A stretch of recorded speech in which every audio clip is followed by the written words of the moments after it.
Magandang araw mga kalibi! Naritong muli ang handog naming kwento para sa inyo.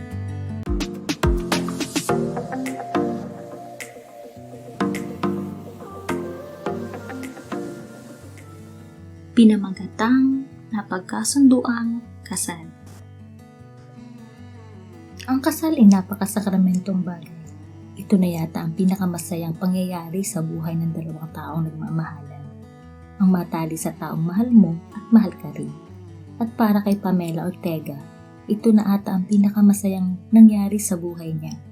Ang makasal sa lalaking pinapangarap niya simula pa lang ng bata sila. Ang lalaking ito ay si Jordan Manuel. Ngunit para kay Jordan, ang kasal na ito ang pinakamasamang nangyari sa buhay niya. Hindi niya gustong makasal sa babaeng alam niyang simulat sa Paul ay patay na patay sa kanya. Ayaw na ayaw niya sa babaeng hahabol sa kanya kahit nasabihin napakaamo na mukha nito. Dahil ang gusto niya lang pakasalan ay ang long-time girlfriend niya na si Donita Ruiz. Pero dahil sa arranged marriage na ito ay nakatanggap siya ng sunod-sunod na sampal kay Donita. Binigyan siya nito ng buwan para makipaghiwalay kay Pamela. At kapag nagawa niya ito ay tatakbo sila at magpapakalayo-layo. Wala na siyang pakialam sa mana niya basta makasama niya lang si Donita. At para naman kay Pamela, excited na siya na maging asawa ni Jordan. Kahit ramdam niyang ayaw nito sa kanya, ay handa siyang gawin ang lahat para lamang magustuhan ito. Pero hindi alam ni Pamela na may masamang nakabang sa kanya pagkatapos ng kasal. Dahil sinisigurado ni Jordan na pahihirapan niya ang babae hanggang magsawa ito at mapilitang makipag-divorce sa kanya. Nakangiti akong nakatingin sa aking kabuuan sa harap ng salamin. Nakasuot ako ngayon ng kulay puting gown at may mga palamuting diamante sa paligid nito. Actually, this is my dream wedding gown. Hindi ko maiwasang humanga sa aking sarili. Hindi rin ako makapaniwala na ikakasal na ako ngayon. Ikakasal sa taong matagal ko nang minamahal. And that's Jordan Manuel, my long-time crush. Bes, sigurado ka na ba dyan? Nakatingin sa akin ang best friend ko na si Vicky sa salamin. Nasa likod ko kasi ito. Umalis saglit ang makeup artist at iniwan kaming dalawa. Hindi ako sumagot sa tanong niya. I mean, di ba may jowa na yun? Huminga ako ng malalim kahit ayaw ko masira ang mood ko ngayon ay di ko maiwasan lalo na't nabanggit ni Vicky na may kasintahan si Jordan. Ikakasal ako, pero isa lamang itong arranged marriage. Ang kasal na ito ay para lamang mag-merge ang dalawang kumpanya nila Jordan at namin. Wala namang kaso sa akin iyon sa totoo. Mas masaya ako ngayon nang i-announce yun sa amin. Siya lang ang may ayaw. Naalala ko pa nga yung sinabi niya that time. Hindi ako magpapakasal sa babaeng iyan. Galit na galit si Jordan ay tinuro ako. Pero ako, makayukulang katabi ang mga magulang ko. Alam ko ang gusto magsalita ng daddy kasi nakita ko ang pagkuyom ng kamay niya sa inasal ni Jordan. But no, we have no rights. Kami ang nangangailangan ng tulong sa pamilya nila. Hindi ko siya gusto at kahit kailan hindi ko siya magugustuhan. May girlfriend ako at mahal ko yon. Kaya tigilan niyo na ito, galit na bigla si Jordan. May kung anong pumusok sa dibdib ko sa mga sinabi ni Jordan. Uminit na rin ang sulok ng mata ko. I'm going to cry pero dahil ayaw kong makita ng parents ko, agad ko itong pinunasan saka nagtaas ng tingin. Nagulat ako na sinalubong ako ng dalawang pares nang nagbabagsik sa galit na mata ni Jordan at nakatitig sa akin. Nakita niya yung pag-iiyak ko. Whether you like it or not, magpapakasal ka kay Pamela sa susunod na buwan. Maras na pura ng daddy ni Jordan. Paano kung hindi? Matigas na sabi nito. Simple lang. Hindi mo makukuha ang mana mo sa akin at hindi na kita papayagang maging CEO ng kumpanya natin. Umalingaw-ngaw ang boses ng daddy ni Jordan sa buong mansyon nila. Kita ko ang pag-ikting ng panga ni Jordan at pagkuyom ng mga kamaon niya na anytime pwede lumipad sa kung kaninong tao sa harap niya. Tumalikod na ito sa amin nang walang paalam at lumabas na. Saka ako napahinga na maluwag, ngunit hindi matanggal ang bigat na nararamdaman ko. Tama ba itong pinasok ko? Lalo na't kita ko ang malaking disgusto sa mata ni Jordan. Bumalik ako sa realidad na makarinig kami ng katok ni Vicky. Bumukas ito at niluwan nito ang wedding coordinator. What a beautiful bride, ngiti nito sa akin. Siguradong mapapangangasahanga si Sir Jordan. Napangiti ako ng mapait sa sinabi nito. I hope so, pero malabo sa isip-isip ko. Ngumiti ako pabalik sa wedding coordinator. Sana magustuhan niya. Tumingin ako kay Vicky, nakita pa rin ang disgusto na ikakasal ako kay Jordan. 30 minutes na lang aalis na tayo, ani ng wedding coordinator, saka lumabas ito. Bumuntong hininga si Vicky. Hindi ko na lamang ito pinansin. Naniniwala naman ako na kaya magbago ni Jordan. At sa ngayon, hindi ko iniisip ang mga pwedeng mangyari after namin makasal. Kasi ang mahalaga sa akin ay ang makasal sa kanya. Magugustuhan kaya ako ni Jordan? Tanong ko bigla kay Vicky. Naisip ko din kasi na itry ko na mag-work ang kasal namin, na magustuhan niya ako, na mapalitan ko ang disgusto sa mga mata niya at gawing kasabikan. Maganda ka, Bes. Napaka-angelic nga ng face mo eh. Napaka-amo. Para kang anghel na bumaba sa langit tapos napakabait. Kaya di ko matanggap na pupunta ka sa lalaki na yon. Lumipas na ang ilang minuto at tinawag na kami ng wedding coordinator. Pinasakay na kami sa isang sasakyan. Katabi ko si Vicky. He's my bridesmaid. Maganda din ito. Morena type. Kaya nagtataka ako bakit hanggang ngayon ay wala pa rin itong boyfriend. Mga ilang minuto ay nakita na namin ang simbahan. Nakaramdam ako ng excited at the same time kaba. Kinakabahan ako na makita si Jordan. Hindi ko alam, siguro hindi maganda yung last nakita namin. O Bes, pwede ka pa tumakas. Runaway bride ang peg mo. Pulong sa akin ni Vicky na kinatawa ko. No, di ko gagawin yun. Buo na ang desisyon ko. At pangangatawan ko ito hanggang sa huli.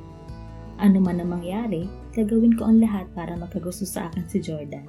Bumaba na kami at pinauna ng pinalakad si Vicky. Mailan pa akong kasama na nasa likod ng pintuan ng simbahan.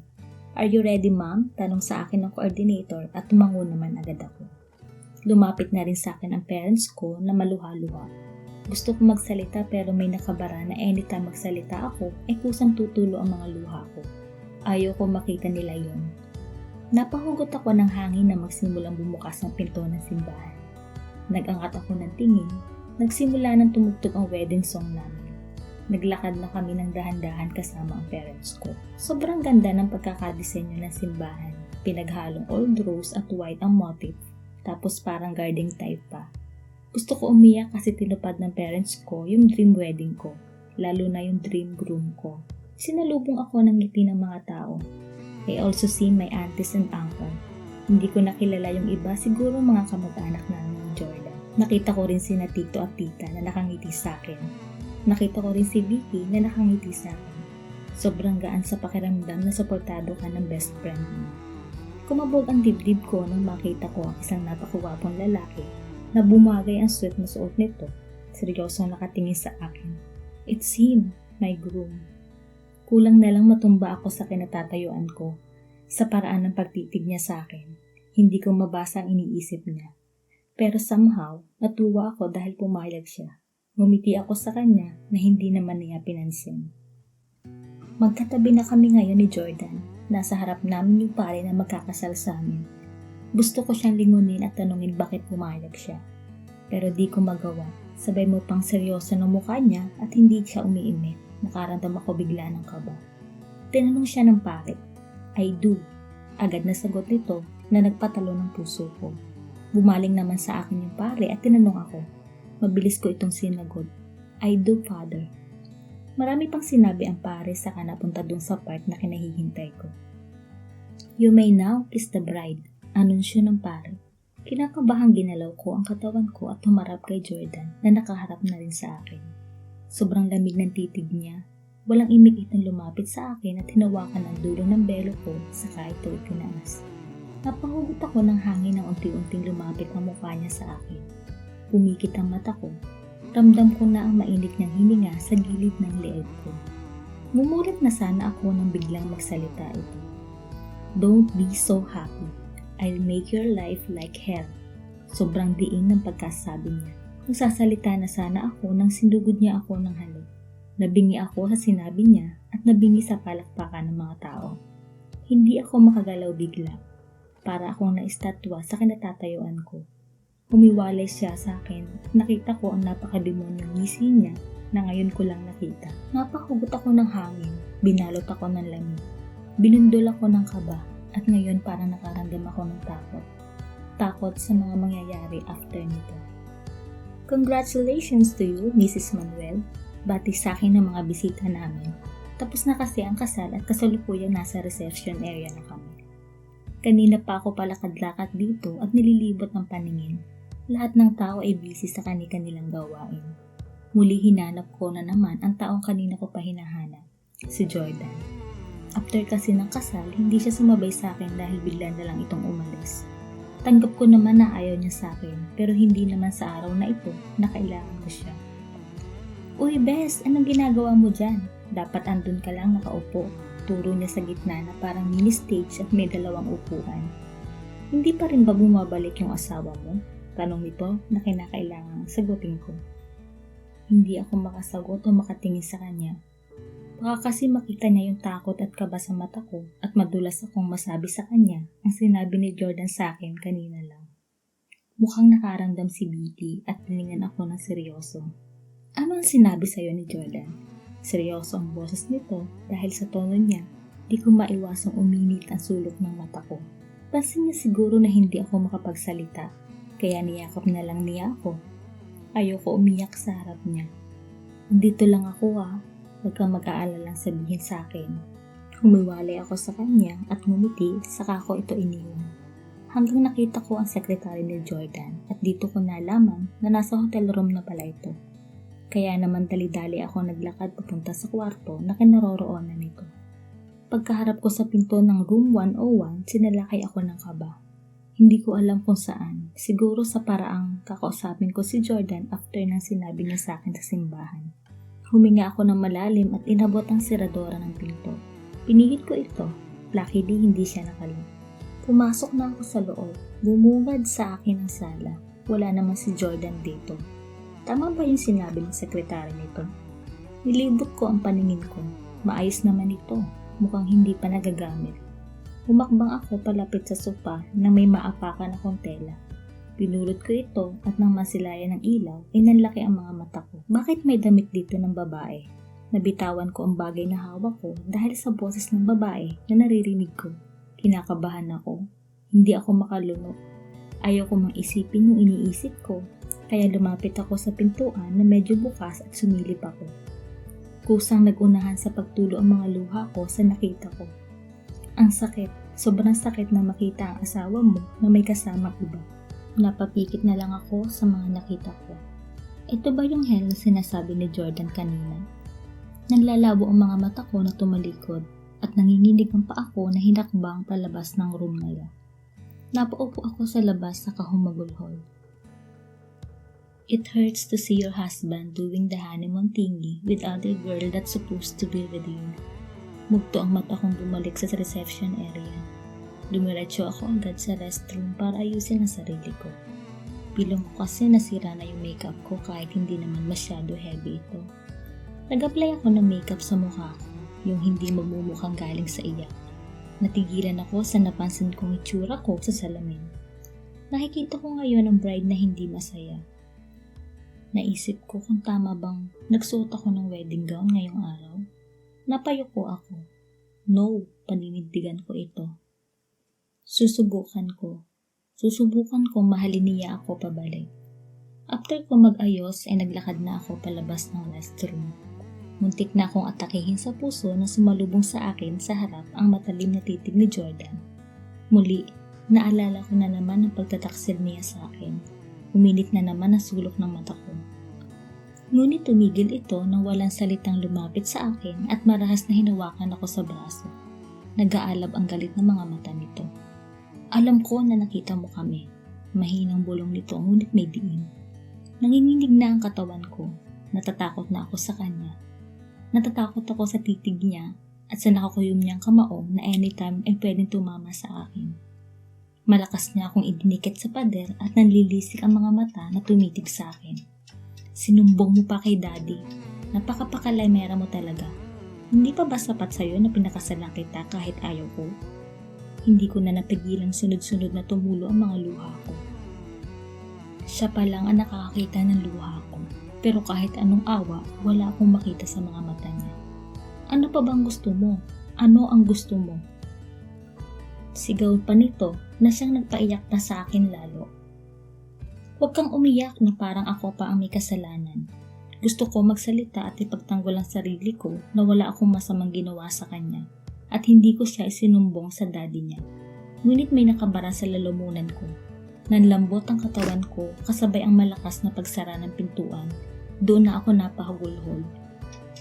Hindi ko na pinansin pa yung makeup ko na sa tingin ko ay kumalat na naman dahil natatabon na ito ng sakit na nanggagaling sa bigat ng nararamdaman ko.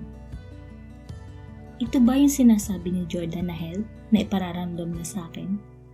Ito na ba yung unang araw ng buhay mag-asawa? Bakit ang hirap? Uno pa lang, sobra na. Ngumiti ako ng mapait. Naalala ko, oo nga pala, choice ko ito. Pinili ko na makulong sa kanya, makulong sa galit niya. Ako lang ang may gusto na makasal sa kanya at hindi siya. Wala akong karapatan na magreklamo sa ginagawa niya sa akin. Siguro tanggapin ko na lang. Baka dumating din yung araw na mapagod siya at tanggapin na lang din niya ako.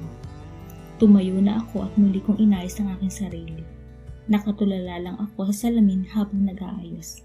Bumalik na ako kay na mami at daddy, nakausap pa rin sina tito at tita. Ngumiti ako sa kanila. Nagawi ang tingin ko sa gilid nila. Andun si Jordan, nakapamulsa at mariin na nakatitig sa akin na para bang kanina pa niya ako sinusundan sa likod. Nag-iwas ako ng tingin sa kanya. Pamela, saan ka galing? Kanina ka pa hinihintay ni Jordan. Tura ng mami niya. Ngumiti ako ng mapait. Nasasaktan ako na nagsinungaling siya kina mami at daddy para pagtakpan yung ginawa niya kanina. Pero sabi ko nga, ginusto ko ito. Pinili ko ito at pangatawanan ko ito. Dyan lang po sa CR mami nag-retouch po. Kinagat ko pa nga ang labi ko para di mahalata ang garalgal kong boses. Tumango sina mami at daddy sa sinabi ko, pati na rin sina tita. Tumingin sila kay Jordan na nakatitig pa rin sa akin. O siya iho, maaari na kayong umuwi sa bahay niyo. Kami na ang bahala dito ng daddy mo. Namula naman ako sa sinabi nila. Napasulya pa ako kay Jordan na ngayon ipalapit na sa akin. Bumilis naman ang kabog ng dibdib ko. Kinuha niya yung braso ko pababa sa kamay ko at pinagsaklob ito. Nagulat ako sa paraan ng paghawak niya. Napaka-gentle. Hindi katulad kanina na marahas. Bumaba naman ang tingin ni tita dito at kitang-kita ang saya sa mukha nila. Pero maliban lang kay tito na seryosong nakatitig kay Jordan. Tumikim si Jordan. Aalis na po kami at baka mapagod na yung asawa ko. Nanlaki ang mata ko sa sinabi ng asawa ko. Di ko mapagilan ang sarili ko nang umiti. Ang sarap pakinggan. Sure, iho, ingat kayo. Hawak kamay kami na nagtungo sa elevator. Umigiti pa sa amin yung mga bisita at sinasabihan pa na ang sweet namin ni Jordan. Nakita ko pa si Vicky na kunot noon na tumingin sa akin. Nilitian ko na lang siya. Tumunog na ang elevator, pumasok na kami doon at pagkasarado na yon, ikasabay ang pagbitaw ng kamay ni Jordan sa kamay ko. Automatic na nawala yung ngiti ko. Napatingin pa ako sa kamay naman niya na may space pa. Lumayo pa siya sa akin. Don't you remember what I said earlier? Unti-unti kong nakuha na ang mga aksyon niya. Sa tingin mo gano'n na lang kadali yun? Kinulong mo ako sa kasal na hindi ko gusto. Nagtagis ang panga ko at sobrang sama ng tingin niya sa akin. Napalunok ako. Ramdam ko na naman ang pag-init ng gilid ng mata ko. So, it's just an act. Marahas na hinawakan niya ako sa panga gamit ng isang kamay niya. Napapikit ako sa sakit sa pagkakahawak niya kasabay ang pagtulo ng mga luha ko. Huwag kang umiyak na parang ako pa ang namilit dito. Dahil una pa lang sinabi ko na hindi kita mahal at hindi kita mamahalin, sigaw niya. Napahagulhol na lang ako. Hindi ko alam kung ano ang masakit. Yung madiin na pagkakahawak niya sa pangako o yung ipumukha sa akin na hindi niya ako mahal at never na mamahalin. Nagmulat ako ng mata at sinalubong ang nanlilisik niyang mga matas na galit sa akin. Kahit nahihirapan, I compose myself to talk. Why? Bakit ayaw mo sa akin? Mahal naman kita. Pagkasabi ko nun sa kanya na mahal ko siya, tuloy-tuloy na ang pagbagsak ng luha ko. Akala ko magugulat siya sa sinabi ko, pero nagkakamali ako dahil parang mas lalo siyang nagalit sa akin. Marahas niya akong binitawan sa panga. Napahawak ako dito dahil ang sakit. Tuloy-tuloy pa rin ang pag-iyak ko. May iba akong mahal at siya lang ang mamahalin ko habang buhay. Pagkasabi niya, isabay na ang pagbukas ng elevator. Naglakad na siya palabas. Nang mawala na siya sa paningin ko, ay napayuko na lang ako at nanghihinang napaupo. Ngayon alam ko na ang mas masakit sa dalawa, wala sa kanila. Dahil sobrang sakit pala na malaman mo na may mahal siyang iba. And he said that he wanted to spend her entire life with her at hindi ako yun. Huminto na ang sasakyan, hudyat na nandito na kami sa tapat ng bahay namin. Napangiti ako dahil napakasimple lang nito. Bagay na bagay lang sa isang simpleng pamilya. Napatingin ako kay Jordan na tuloy-tuloy pumasok sa loob na walang pasabi sa akin. Napayuko na lang ako saglit. Sabay, sino nga ba ako? I may be his wife but never be his loved one. Buong biyahe tahimik nga lang kami. Kahit ako, ayaw ko magsalita o magtanong pa sa kanya. Parang nadala na ako sa nangyari kanina sa elevator. Saka ang sakit ng pangako, pati na rin yung mata ko sa kaiiyak. Pagpasok ko ng bahay, nakita ko si Jordan na nakahiga sa sopa. Bakit siya nandyan? Lumunok ako at dahan-dahan lumapit dito. Nang nagpantay na kami, dun ko lang siya napagmasdan. Ang bilis niya makatulog, siguro napagod siya. Nakatakip yung braso niya sa noon niya. Bahagya pa nakabuka ang labi niya. Namula ako na napatulala ako sa pupula niyang labi. Agad ako nag-iwas ng tingin. Naglakad na lang ako pataas papunta sa master bedroom. Pumasok na ako dito at laglag balikat na nagtungo sa kama nito. Nahiga na ako agad. Napapikit ako nang maglapat ng katawan ko sa kama. Parang dun ko lang na-relax yung katawan ko. Na-relax sa lahat ng nangyari sa araw na ito, lalo na yung nangyari sa elevator. Umirot na naman ang dibdib ko. Naalala ko kasi yung mga sinabi niya. Ganun niya ba talaga kamahal si Donita? Ano ba ako dito? Isa ba akong kontrabida sa love story nila? Hindi ko na alam, basta ang alam ko ngayon, nakakulong ako sa galit ni Jordan sa akin. Nagising ako sa maingay na pagtunog ng cellphone ko.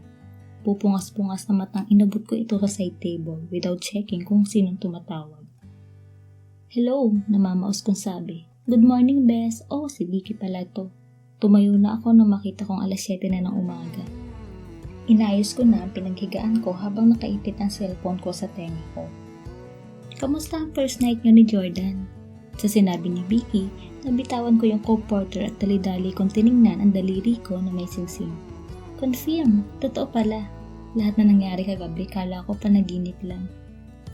Hala Vicky, bababa ko na muna tong tawag ha. Pagluluto ko pa pala si Jordan, nagmamadali kong sabi dito. Ha? Wag mo na ipagluto yan, hayaan mo na siyang mamatay sa gutom. Hindi ko na pinansin yung sinabi ni Vicky dahil sanay na ako dito. Pero this is our first day.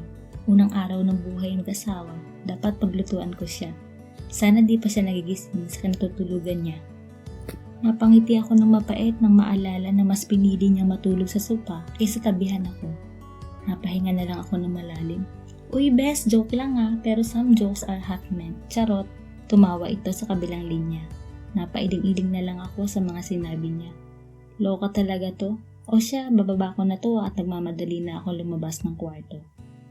Nai-excite ako na lutuan siya. Ang sarap siguro sa pakiramdam na kainin niya yung luto ko para sa kanya. Since alam ko ang favorite food niya, napagdesisyonan ko na ipagluto siya. Sabi nila mami at daddy masarap daw ako magluto. Wala na ako pakialam kung nakapajama pa ako. Siguro naman hindi pa ito gising dahil anong oras na rin kami nakauwi. Nakangiti ako bumaba mula sa hagdan na magtaas ako ng tingin sa sopa kung saan siya natulog kagabi. Napawi ang ngiti ko nang makita kong walang Jordan na nakahiga doon. Mas maaga ba siyang nagising sa akin? Ma'am, gising na po pala kayo. Napalingon ako sa boses na yon at nakita ko ang isang kasambahay na nakangiti sa akin. Kalalabas lang nito galing sa kitchen. Bakit kami may maid? Nagtataka akong napatingin sa kanya. Hindi naman sa ayaw ko may katulong pero mas gusto ko sana na ako na lang ang gumagalaw sa bahay. Yung tipong ramdam ko talaga ang pagiging housewife. Naglakad ako palapit dito. Kagabi pa po ba kayo nandito? Hindi po ma'am, kakatawag lang po sa akin ni Sir Jordan. Kakaalis lang po pala niya. Si Jordan ang nagpapunta sa'yo dito? Nanginginig na tanong ko. Mabilis naman itong tumango. Yes, ma'am. Okay. Napatingin na lang ako sa kawalan. Gusto kong tawagan si Jordan at tanungin kung bakit kailangan pa ng kasambahay. Ganun ba siya kawalang tiwala sa akin? Nanlalambot ang binti ko na bumalik sa taas at pumasok sa kwarto ko. Tulalang napaupo ako sa kama. Kusang tumulo ang luha ko. Hindi ko na ito pinunasan. Ako lang naman ang nakakaalam. Tumunog na naman ang phone ko.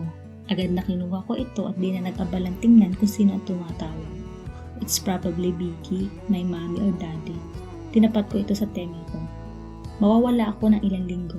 Conference meeting. Nanlaki agad ang mata ko nang marinig ko ang madilim na boses ni Jordan sa kabilang linya. Pagkasabi nito ay kasabay ang pagtunog ng phone, ibig sabihin binabana kaagad niya ang tawag. Napabuntong hininga na lang ako sa tumingin sa lapag. Lahat ng excitement kanina bigla naglaho. Simula na malaman ko may kasama kami sa bahay, madalas yung nawawala siya ng 1 linggo dahil sa conference meeting nila.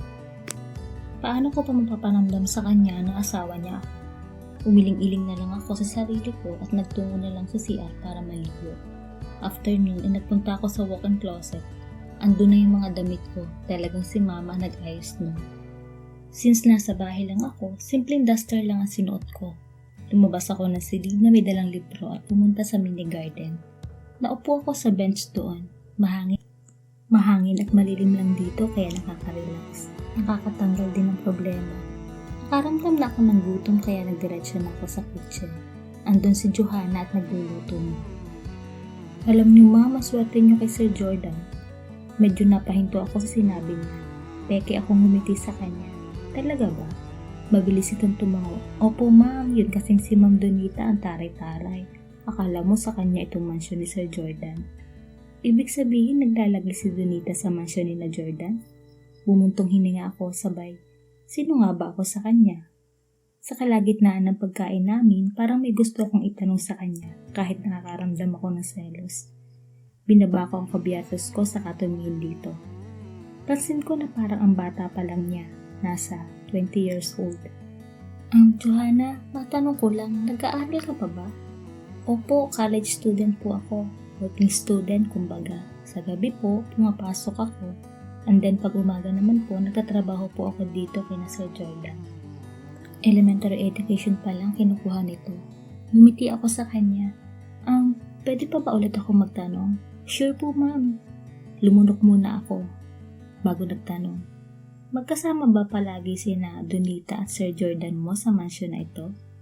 Naku, opo ma'am, at madami pa itong naikwento tungkol kay Jordan at Donita. Parang nagsisisi ako na nagtanong pa ako sa kanya. Hindi ko pala kaya marinig yung mga ganyang bagay between kay Donita at kay Jordan. Pagkatapos namin kumain, sinabi ko na kay Johanna na maaga na siya mag-off sa trabaho. Alauna pa lang naman kaya mahaba pang oras na dapat nakatuon sa pag-aaral niya. Mahirap maging working student lalo na't panggabi pa siya. Hindi ko ito naranasan pero mataas ang hanga ko sa kanya. Nakahiga na ako ngayon sa kama at hanggang ngayon paulit-ulit ko pa rin naririnig sa isipan ko ang mga ikinuwento sa akin ni Johanna. Hindi ko mapigilan na hindi magselos lalo pa pag iniisip ko na nagsosolo sila dito. Sa bagay, nagmamahalan sila. Normal lang yun. Ako lang ang may problema. Nagsiselos ako. At di ko mapigilan ang hindi masaktan. Lumipas ang ilang linggo, wala pa rin Jordan na dumarating. Kinakabahan na rin ako. Ayoko na maisipin na may nangyaring masama sa kanya. At lalong ayaw ko na magtanong kina tito o tita. Baka kasi magtanong pa ang mga ito. Tumingin ako ulit sa cellphone ko at sinubukan tawagan si Jordan. Nag-ring ito pero hindi niya sinagot. Nasa meeting pa rin ba siya? Pero kahit na nasa meeting siya, magawa naman sana niyang sagutin saglit ang tawag ko. Nag-aalala din ako. Ganun ba ako kawalang kwenta sa kanya? At 3 weeks na siyang hindi umuwi dito sa bahay. Ma'am, may tao po sa sala. Best friend niyo daw po.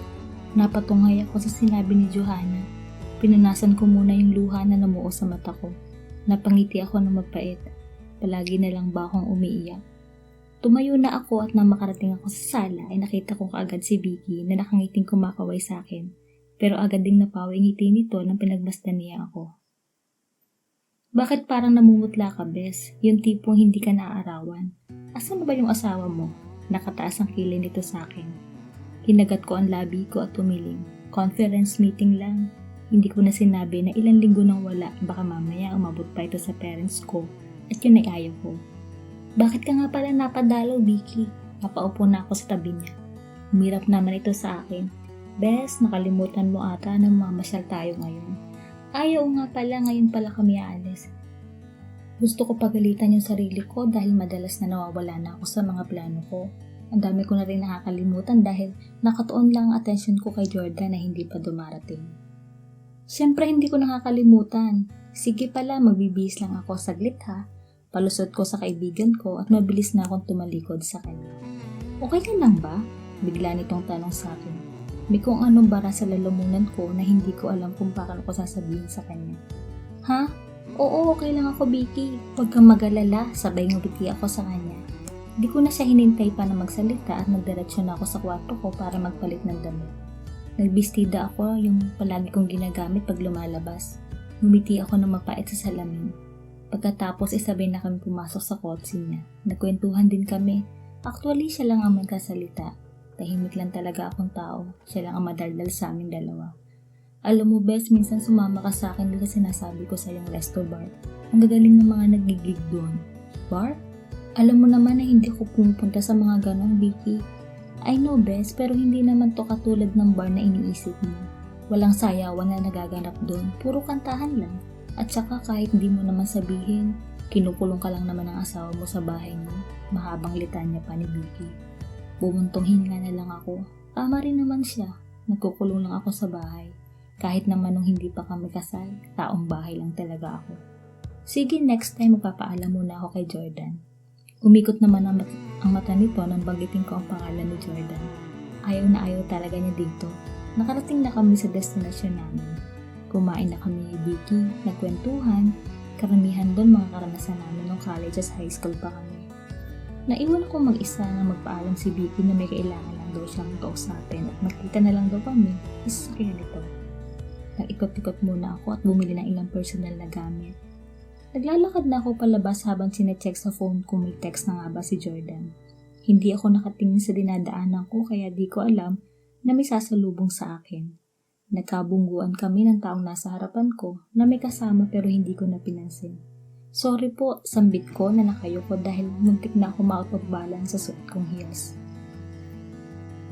Hindi nagsalita yung nakabungguan ko kaya nakayuko na lang ako na nagpunta sa pintuan nang makarinig ako na ng salita.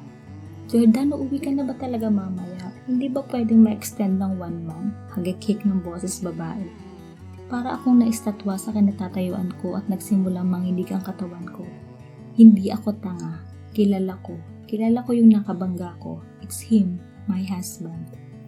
Sobrang bigat na ng dibdib ko kaya't nanginginig nagluksan ko ang pintuan at mabilis na lumabas. Halos matapilok ako sa bilis ng lakad ko papasok sa sasakyan ni Vicky. Andito na din pala ito at hinihintay na lang ako. Uwi na tayo, sambit nito na tumango na lang ako. Ayaw kong magsalita baka kasi bigla tumulo yung luha ko. Kaya nang makarating na kami sa bahay, mabilis na ako nagpaalam kay Vicky. Saka naglakat ako pasok sa loob. Pagsara ko ng pinto ng kwarto, saka ako napahabulan. Dahan-dahan ako napaupo. Yumuyog-yug ang balikat ko sa pag-iyak. Sobrang sakit. Wala pala siyang conference meeting. Yung 3 linggo na yon, andun lang pala siya sa kasama si Donita. Masaya silang magkasama at ako halos di na ako kumakain kaya isip sa kanya. Pahugol-hol ako lalo. Sumasakit ang dibdib ko. Lalo na at ramdam na ramdam ko sila ang magkasama kanina. Mas lalo pala ang sakit na nararamdaman ko kapag magkasama sila. Maid lang pala yung sakit pag kwento lang. Yung salita lang pero ito mismo, mata ko mismo yung nakakita. Pamela, buksan mo tong pintuan. Napatalon ako ng kumabog ng kabog ang pintuan ko. Sinalakay ako agad ng takot nang marinig ko ng galit na boses ni Jordan. Buksan mo to, galit na galit nitong sabi. Huwag mong hintayin na ako ang sisira dito. Mas lalo lang akong natakot sa sinabi niya. Naiiyak ako sa takot. Anong ginawa ko? Bakit galit siya sa akin? Ayaw niya ba akong makita ng girlfriend niya? Humahagulhol na naman ako. Napatalon ako nang bumukas ito at niluwa nito ang naghahabol hininga na si Jordan at nanlilisik ang mga mata na nakatingin sa akin. Walang pasabi at malalaki ang hakbang na nagpunta sa akin at marahas na hinablot ang braso ko. Namimilipit na ako sa sakit pero wala siyang pakialam. Bakit ka lumabas? Pinayagan ba kita na lumabas ka? Ha? Dumiin pa lalong hawak niya sa braso ko. Naiiyak na naman ako. Bakit kasama mo siya? Kala ko ba? Wala kang pakialam kung sino ang kasama ko. Ikaw, bakit ka lumabas? Naghahanap ka ng lalaki mo ano? Siguro araw-araw ka nagdadala ng lalaki dito ano? Napanganga ako sa sinabi niya. Mas lalo ako naiyak sa sinabi niya. No, hindi ako lumalabas. Kanina lang. Hindi na niya ako pinatapos dahil itinulak niya ako sa kama at dinaganan. Sinalaki na naman ako ng kaba. Hinalikan niya ako hanggang sa namalayan ko na lang na parehas na pala kaming walang saplot sa katawan. Namayani ang katahimikan matapos ang matamis naming pinagsaluhan hanggang sa magsalita ito. Simula ngayon hindi ka na makakalabas hanggat hindi ka nagpapaalam sa akin. Napalunok ako sa sinabi niya. Hindi na ako makapagsalita dahil nag-iiba na naman ang nararamdaman ko ngayon. Bahala na. Susunod na lang ako sa agos nito. Mabago kaya nang nangyaring iyon ang pagtrato sa kanya ni Jordan? O mananatili pa din siya nakakulong at pinapahirapan nito? Sabay-sabay nating alamin sa susunod na bahagi ng kwentong ito. Maraming salamat!